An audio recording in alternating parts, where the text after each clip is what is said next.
ভাগ্য নির্ধারণে বড় বিক্ষোভের ডাক দিয়েছেন পাকিস্তানের সবচেয়ে জনপ্রিয় নেতা ইমরান খান।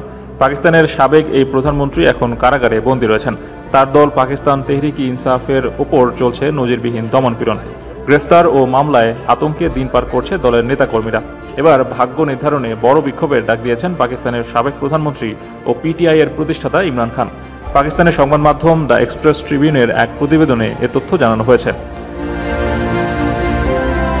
প্রতিবেদনে বলা হয়েছে, আগামী 24 নভেম্বর বড় বিক্ষোভের ডাক দিয়েছেন ইমরান খান। এই বিক্ষোভকে সামনে রেখে নেতাকর্মীদের গুরুত্বপূর্ণ নির্দেশনা দিয়েছেন তিনি। বলা হচ্ছে, পিটিআই এর ভবিষ্যৎ নির্ধারণ করবে এ সমাবেশ। সামাজিক যোগাযোগ মাধ্যমে দেওয়া এক বিবৃতিতে পিটিআই জানিয়েছে, আগামী 24 নভেম্বরের এ বিক্ষোভে দলের সদস্যদের ভাগ্য নির্ধারণ করবে। ইমরান খানের বরাতে বলা হয়েছে, এদিন হবে ভাগ্য নির্ধারণের দিন। দলে কে থাকবে আর কে থাকবে না তা এদিন নির্ধারিত হবে। পিটিআই এর সোশ্যাল মিডিয়া বিভাগের এক নির্দেশনায় বলা হয়েছে, নেতাকর্মীদের বড় বড় রাস্তা দখল করে বিক্ষোভে অংশ নিতে বলা হয়েছে। এছাড়া ভিডিও ধারণেরও নির্দেশ দেওয়া হয়েছে।